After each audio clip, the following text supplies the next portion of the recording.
हम धर्मदेव के लड़का है। मुरारी? हम पागल नहीं।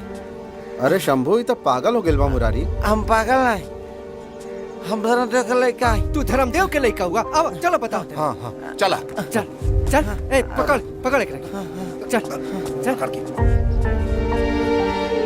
चल चल चल, हम पागल नहीं, चल बैठो।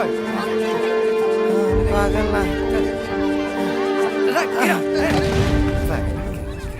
ए धर्मदेव भैया, आओ बाहर आओ।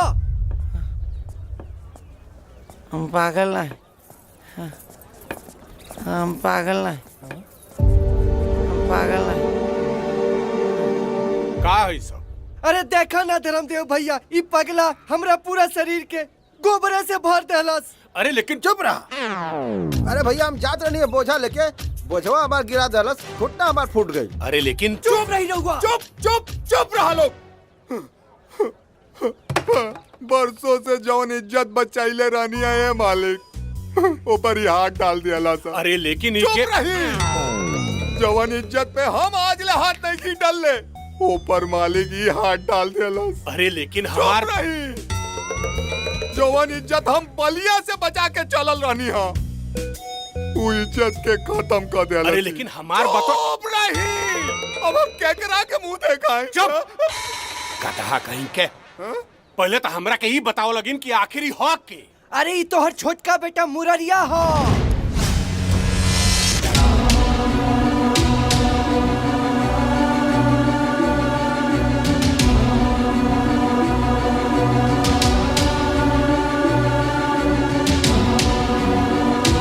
देखो यही सब कनिया की हमनी के आपस में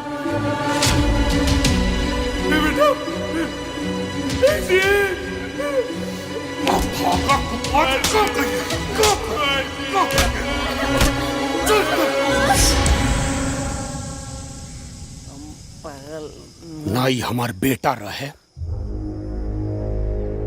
ना हो।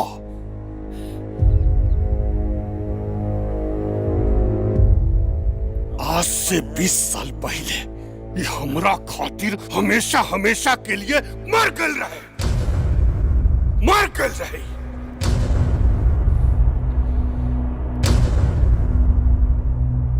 तो सब लोग घर के भीतर जा, अंदर जा लगे। कहां तरी जा।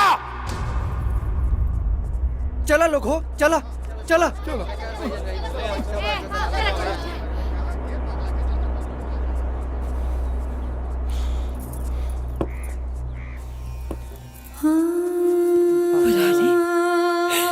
हम पागल नहीं।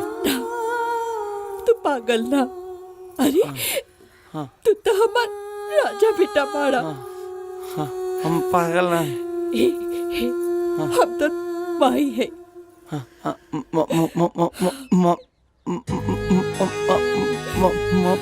माई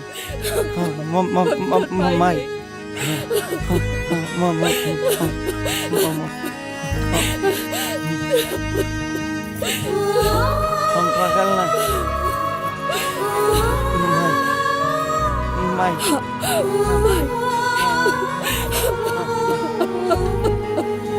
हमार बेटा पागल, पागल नहीं। हमार बेटा। अरे सुनो तड़ू, अरे माधुरी के माई कहाँ बाड़ू?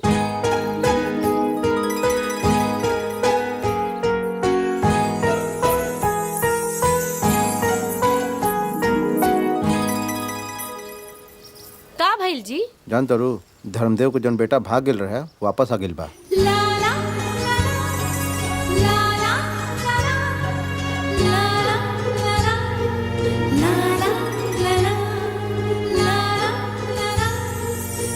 मुरारी आ गइलन? हाँ तो गइल बा, लेकिन बेचारा पागल हो गइल बा।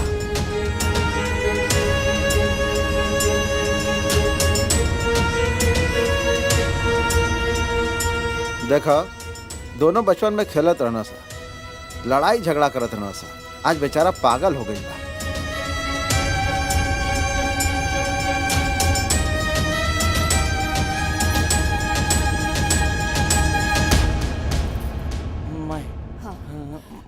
माई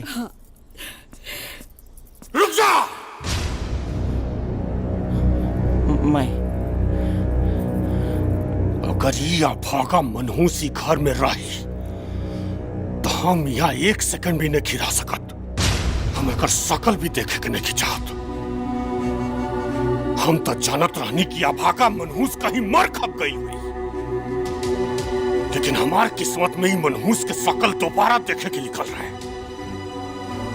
आई बात के खाली एक एक प्रायश्चित बा कि हम ही घर छोड़ के चल जाए। ना, ई का कहता नहीं रहुआ। बरसों पहले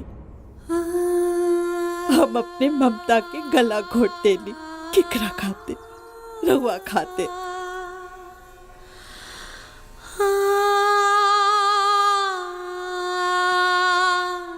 अपना आंख से एक बूंद आंसू तक न बहाऊनी।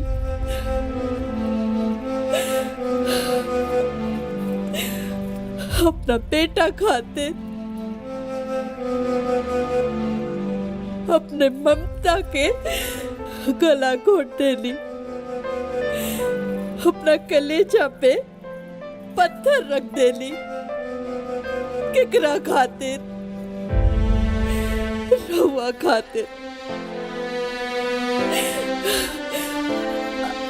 आपके पेड़ के पत्ता ही सूख जाला ना,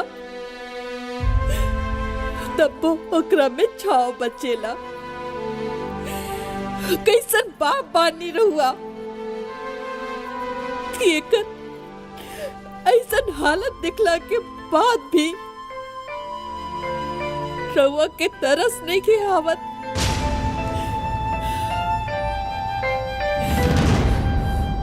अरे अब तो पागल हो गई बा। दूगो रोटी खाई और कहीं कोना में पड़ल रही। हम रहुआ के हाथ जोड़ता नहीं। मान जाए, मान जाए, मान जाए।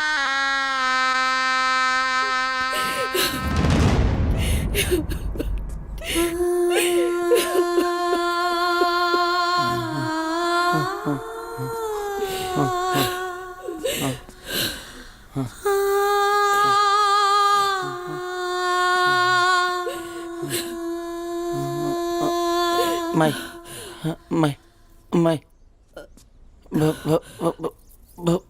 भूख लागल। खाना खाना भी खिलाए, नहलाई भी, सब कर। चल तो के खिलाए, हम खिलाए बेटा के। ए, हम खियाओ तानी ना, हाथ गंदा बतोर। क्या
एकर बलवा ना एकदम छोट छोट कर दिया। ठीक बा चाची। अच्छा एक काम करा, छिलिए दिया। ठीक बा चाची। ठीक बा। हाँ ठीक बा। आओ तानी। जी चाची।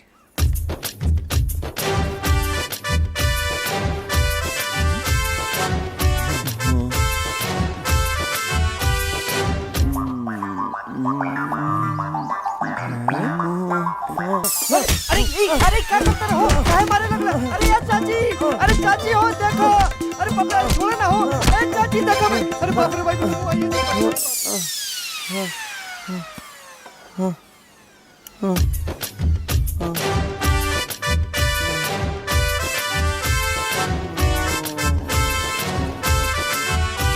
ए कहाँ गई और ई का करत हवे? छोड़। भाग गई भाग गई।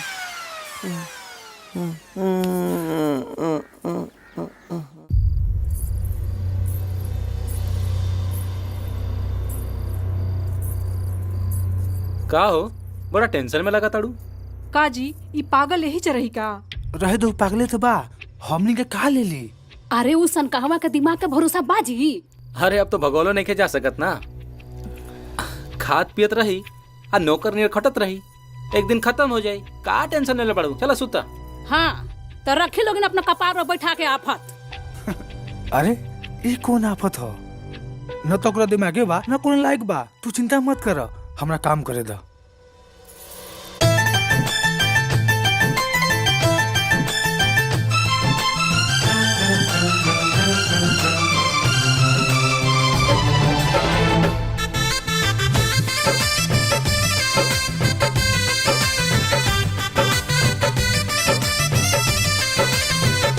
हरदम माई बाप के सेवा में लगल रहेला।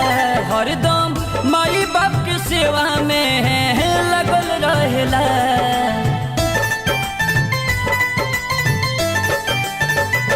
हरदम माई बाप के सेवा में लगल रहेला। हरदम माई बाप के सेवा में लगल रहेला। एक दुनिया पागल कहला। हाँ एक दुनिया पागल कहला।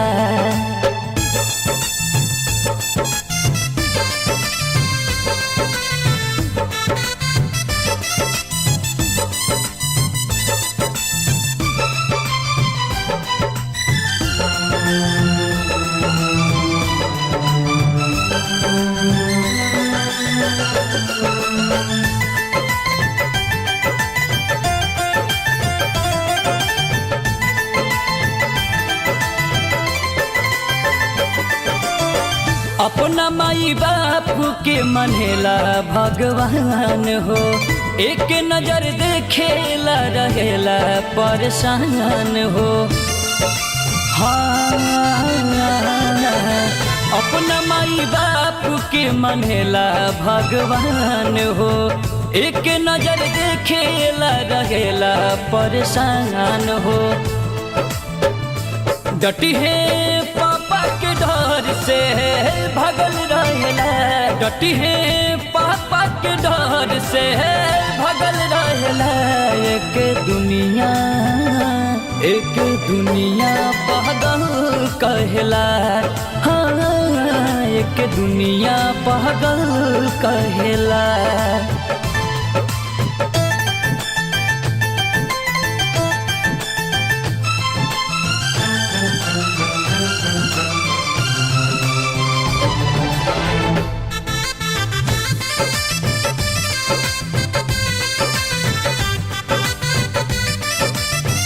ना चाही चोर नाई दिल के कठोर बा। अपना माई बाबू के प्यार में भी भोर बा। हाँ ना चाही चोर नाई दिल के कठोर बा। अपना माई बाबू के प्यार में भी भोर बा।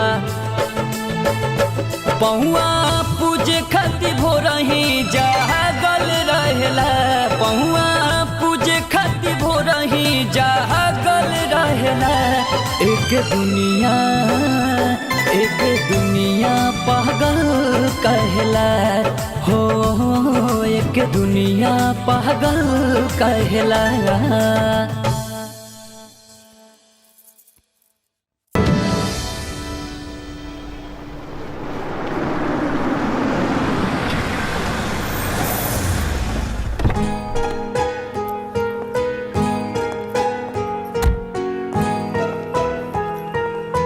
बाबूजी।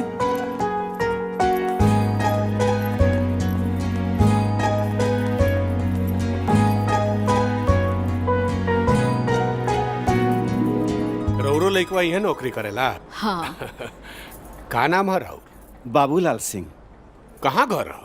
दरोगा गैरेज में। अच्छा देखी ना, हम तो नौकरी कैले बानी, लेकिन ऐसन कंपनी के मालिक देखले बानी जे अपना स्टाफ से ज्यादा अपना स्टाफ के माई बाप का ख्याल रखता। आज भी धरती पे धर्मात्मा लोग के कमी नहीं खे।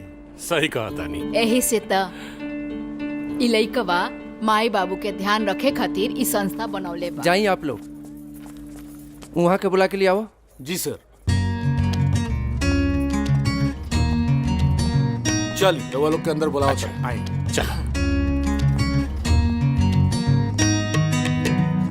अब आई बैठी।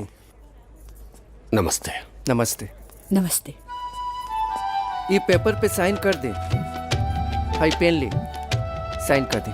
कहाँ? हिया नु हिया कर दो। हाँ हाँ यहाँ कर दे। हाई रउआ ले, साइन कर दे।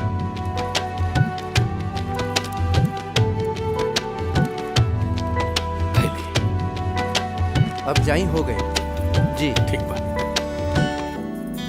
नमस्ते जी प्रणाम। चलो देखा था कितना बढ़िया लोग बा, कितना बढ़िया ऑफिसवा बा, और सब केहू के इतना ख्याल रखा था लोग, इतना प्रेम से बुलावे ला लोग। अरे श्याम, तोरी का अपन ड्यूटी करा लगिन, हमनी के दोनों बेकर चल जाए। अरे एक मिनट बाबूजी, हाई पैसा पकड़ी। अपना माई के देता। माई पकड़ ना, अपना ला कुछ ले लिए। ठीक बा। हाँ ठीक बा भाई। ठीक बा बाबूजी। आओ चल चलो भैया। यदि रउआ पत्नी का नाम राशन कार्ड पे ऐड करावे के बा न, तब मायके के राशन कार्ड से नाम कटवावे के पड़ी। अरे वहाँ से नाम कट गइल बा। और ही कोनो करेक्शन बा? एगो करेक्शन बा।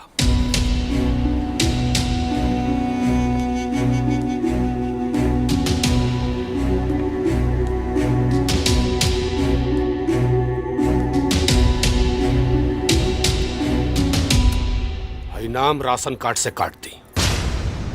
काहे? यदि उ जिंदा रहित तो अबले ओकर पता चल गई रहित। रउआ तो हमेशा ओके मरले की दुआ कैले बानी, तो आज अच्छा कैसे सोचा? हम तो भगवान से हमेशा ये दुआ करेनी कि ओकर मरल मुंह भी देखे के ना पड़े हमरा। कहे कि घर परिवार ई खानदान के नाम पर एगो कलंक रहे, ओकरा चलते कौन कौन दुर्गति ना सहे के पड़ल हमरा। पूरा गांव के सामने कुकुर के निहन पुलिस घसीट के ले गई हमरा के। घर के चौखट केवाड़ी जंगला बर्तन सब कुछ कुड़की जब्ती हो गई। पूरा परिवार के दर दर के भिखारी बना देला सुना लायक। ये तो भगवान के कृपा भइल कि हमरा के दुगो लायक बेटा दे डाले, न तो हमनी के दर दर भीख मांगे के पड़ी। बाबूजी, अब जोन बात बीत गई ओकरा के उखड़ला से का फायदा मिले वाला बा?